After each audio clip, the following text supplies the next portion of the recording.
Një ditë pas shkarkimeve dhe emërimeve të reja në qeveri, kryeministri Edi Rama mblodhi anëtarët e kabinetit të tij për vetëm 30 minuta, ndërsa pjesë e saj nuk ishin dy ministrat e shkarkuar, edhe pse janë në detyrë deri në betimin e pasardhësve përpara presidentit të Republikës. Munguan ministrja e jashtme Elisa Spiropali dhe ministri i mbrojtjes Piro Vongu, dy emrat që me emërimet e reja nuk do të jenë më pjesë e kabinetit Rama 4.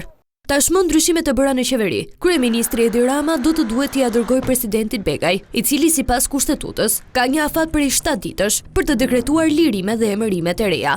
Pas dekretit nga kreu i shtetit, ministrat e rinj do të votohen në parlament dhe me dritën jeshile të 140 deputetëve i mbetet betimi në presidencë, ku më pas marrin zyrtarisht detyrën. Ditën e njëjtë gjatë mbledhjes së grupit parlamentar, kreu i qeverisë bëri 7 ndryshime në kabinet.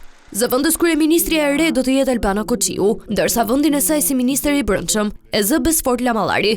Postin e Lamallarit si ministër i drejtësisë do të marrë Toni Gogu, ndërsa vendin e tij si ministër për marrëdhëniet me parlamentin e zë Eriona Ismaili. Sa i përket Ministrisë Infrastrukturës dhe Energjisë, në krye të saj do të jetë Enea Karakaçi, ndërsa Ministria e Mbrojtjes i është besuar Ermal Nufit. Ky vendim i Ramës lë jashtë Piro Vongun, ndërsa gjithashtu ikën dhe Elisa Spiropali. Pasi kryediplomati i ri do të jetë Ferit Hoxha.